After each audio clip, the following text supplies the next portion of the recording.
And my final interview of the third day of Gen Con 2025. Actually, you'll be the final interview at Gen Con, really. Honored. And it is Jess Carrier from Thunderworks Games. And thank you for joining me. We talked a little at Game Hole Con, but I didn't have a cameraman, so I couldn't really do an interview. So thanks for taking time out. You're pretty busy here because you got a couple of big releases. Yeah. But before we talk about those, I just want to say how much fun we have had, Elliot Miller, my cameraman, and other members of the gang, with role player, cartographer, and architects of, is it Stone Spire Architects or Architects of Stone Spire? Stone Spine Architects. Spine. That's you know what? I've said Spire a couple times too. It turns out that Spire is kind of the natural progression of that word play that people want to assume. But as a fan of role player and role player adventures, there are a few things that were kind of grandfathered in. There's a location in that world called the Stone Spine Mountains. So we were kind of locked into Stone Spine, even though my brain wants to say Stone Spire. So you are 100% forgiven. I have made that mistake myself. Well, I also said nice things about the game, so I should be forgiven. It's pretty fun. Yeah. But as a fan of a bunch of those games you just mentioned, the designer of Cartographers and Stone Spine Architects is also the co-designer of one of our two new releases, Fliptoons. So those who are a fan of kind of the way that his mechanics work, the kind of the spatial arrangement puzzle and the feel and the vibe, kind of translates through a little bit, even though it is a very, very different game, and outside of that world where role player and role player adventures and cartographers takes place, it's a completely different game and a totally new look. It's a cartoon world. Yeah. Thus the name. Yes. So I recently learned the term rubber hose animation. I was not familiar with that term. So the old Steamboat Willie look, yes. where we've based it off of the that. Old Fleischer Studios? Yes, yeah, the old. I was not around when they came out. No, we take inspiration from these things, yes. but it's so fun, and I've been comparing and contrasting. We've got two games that are brand new at Gen Con that are both featuring anthropomorphic animals, that are both featuring very eye-catching art, that both have certain aspects of card drafting and tableaus, and yet they are so incredibly different. They feel different, they play differently, they look very differently. It's just amazing, the dichotomy between the games that are happening on this side and the games happening on that side. I've been kind of trying to explain to people that for me, Citizens of the Spark is like enjoying a finely crafted 5-course meal, a gourmet. This has richness and depth and strategy and layers. It's finely crafted. Oh, it's so beautiful and nourishing and rich. Interesting bouquet. Yes, yeah, it smells like cardboard. And plastic wrap. Plastic, a little bit of acrylic. Yes. Nice. Yeah, but meanwhile, Fliptoons is like a bag of chips that you enjoy at the end of the night. Sometimes you don't want to cook some beer and pretzels. Exactly. I sit down sometimes and I don't necessarily want a whole entire big meal. I want something that I can just cozy up with and enjoy at a surface level and have stupid amounts of silly fun. So let's talk about the silly amounts of stupid fun with Fliptoons. What is the game about? So in that game, you are auditioning cartoon actors for the next great animated feature. So during your turn, you're going to start, of course, with a deck of kind of subpar actors. They don't really have a lot of experience, not a lot going on their cards. You're going to shuffle up your whole deck every game. So it's a small box deck builder. Okay. And instead of having a draw pile and a discard pile and kind of mathing out, how many more turns until the card I just bought is going to be in my hand. And how do I burn the cards that I started off with? Yep. Well, and that is an important part of it, but every turn you're going to shuffle your whole deck. Wow, okay. So every turn, as you flip these tunes out into a grid to audition together and see how they land and how they play with each other, you're getting kind of a slot machine feel where you're like, okay, who's coming out? Is he landing where I want? Yes, nailed it. He got right where he was supposed to be. That's so much fun. It's right where, or you're like, oh no, donkey, you're supposed to, why won't you just be on your mark on stage where you're supposed to be? Come on, guy, why did I even hire you? Monkey. Stupid monkey. So you get that moment of excitement when something pops off just right and it's so satisfying. And then those moments where you're like, I know I could do better. Let's try again. Yeah, and then a little cartoony. But the first person who generates 30 or more fame for their studio in a single flip of that grid triggers the end game, wins a little Critics' Choice Award of a little French frog is so perfect, it's good this, it's a very good cast you have here. Then you have one final flip where everybody does it again without a market phase, and the winner of that flip is the actual winner. Because what the critics say before your show releases, that's one thing. It's the public. Yeah, and what those critics say, it matters. It really helps. I know it does. But ultimately, what people see are you trying to do? Yeah, come on, good reviews, good reviews. Yeah. So, how do I put some of those more in your hand, right? No, it's been so much fun. I can't be bought. I'm sorry. That's why I like you, because I know that you like our games because they're good. Yes, that's true. I like our games because they're good. I didn't get review copies and do reviews and shoot videos and stuff like that and say, yeah, I really like it, because I was like, well, I got to get the next game coming out. Nope. Nope. Never. No. If they were terrible, I'd be like, pass, Jess. Thanks. Yeah. But yeah, it's been so much fun getting that on the table in front of people.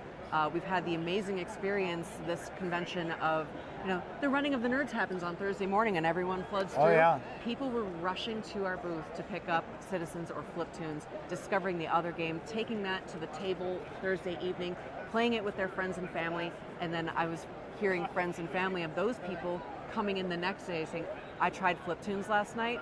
What a stupid amount of fun I just had. Right. Give me a copy. And it's only $20, so it's like, sure. Well, there's no thought involved. It's an easy thing to enjoy for ages 10 and up, 1 to 4 players. It's got a lot of versatility. It's got a surprising amount of tactics for something that has a fair amount of luck. Mm-hmm. So it does give you that kind of satisfying, enriching amount of strategy and choice, but also it's really easy to teach. It's really easy to table. You can run through a game in 15, 20 minutes. Nice.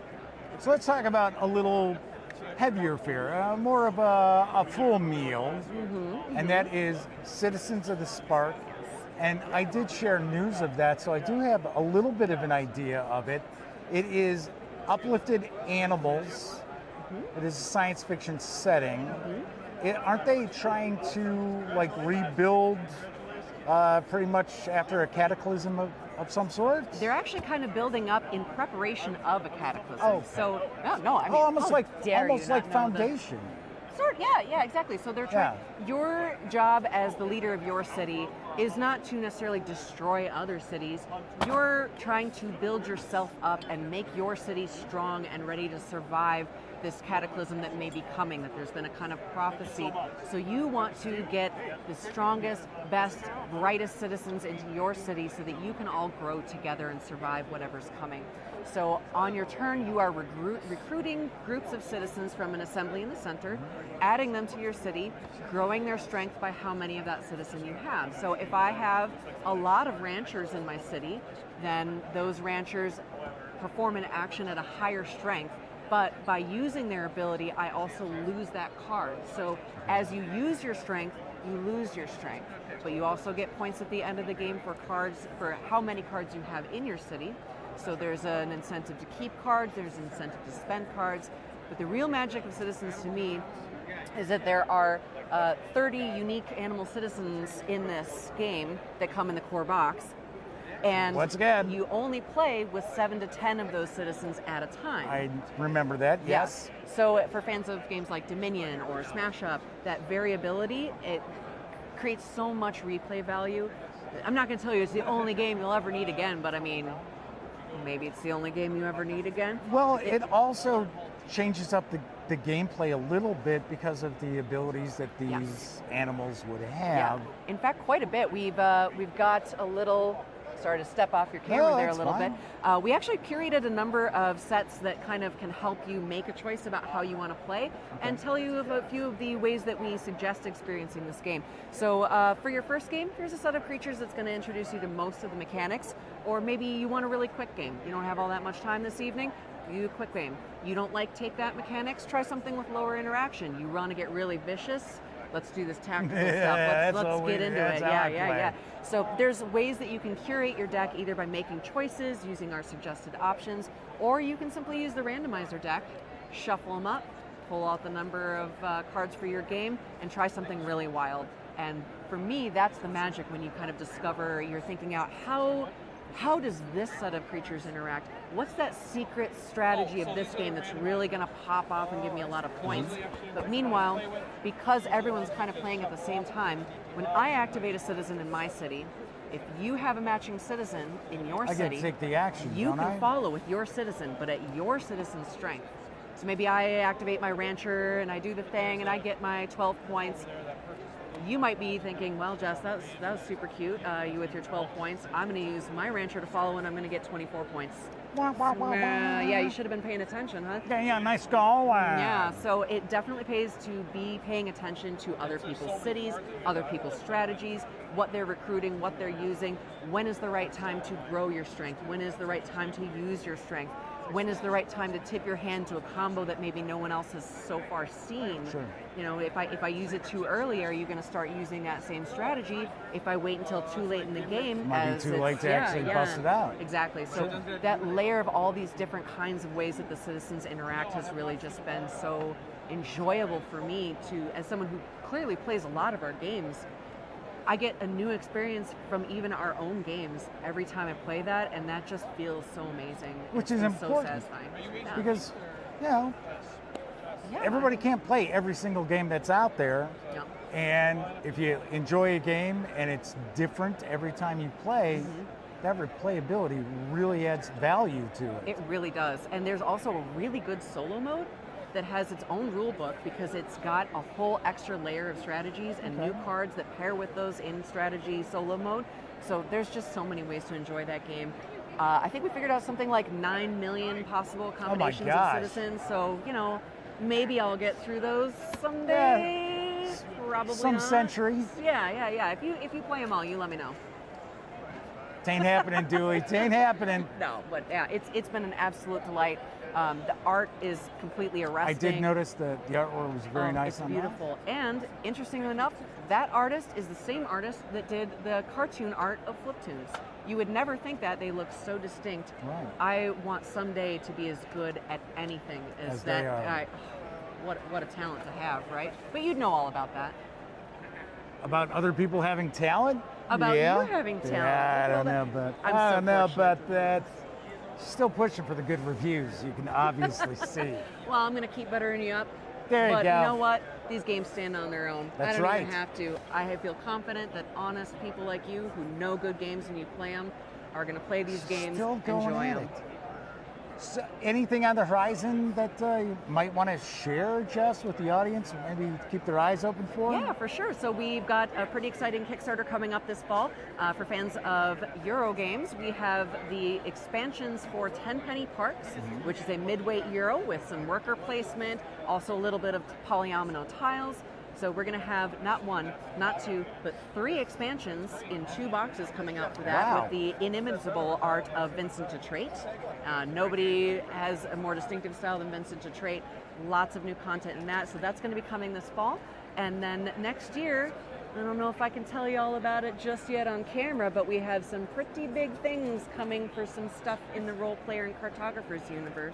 Cool. So if you've enjoyed, I don't know, cartographers and role player in the past, you might want to keep an eye on what we have coming up. It's going to be big, and I do mean that as a pun intended. You mean it Right. literally? Very, very literally. See, I know how to use the word.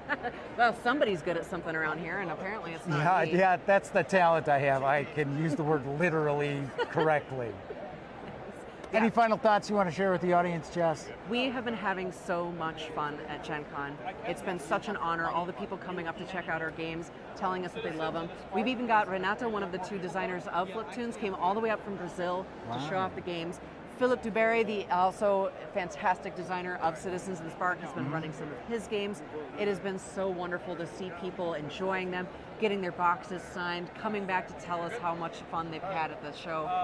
It's so rewarding for us, and I just couldn't be happier with how this is going. And It's Thunderworks great. has grown pretty quickly, too. Yeah, look how close we are to the doors right I now. know. We're moving up in the world. You're not in what we used to always refer to as the dirt mall section. Yes, we've moved up, so we're in the big leagues now, but we're in the big leagues thanks to not only the great games, but the people that share the love of the games. And the people who buy it Yeah, I mean, come on. We do this for the love of the game and to make fun for you. So if we're not making you smile and you're not having fun with our games, we're doing something wrong. So I'm really, really stoked to hear that everybody has been enjoying them. And sincerely, people wouldn't necessarily know about them if we didn't have people sharing the word. That's right. So That's thank true. you. But Jess, thank you very much for taking time out here. We've had to shove everybody out of the way to take up this space here. Enjoy the rest of the show. And Sure are you will. going to be at Game Hole Con again? I wouldn't miss it for the world. I was going to say, it's You your can't neighborhood. keep me away. It's in our backyard Right. practically. Of course I'll be there. I'll see you then. All right. Well, thanks for coming out to talk Thank about you. it. Thank you.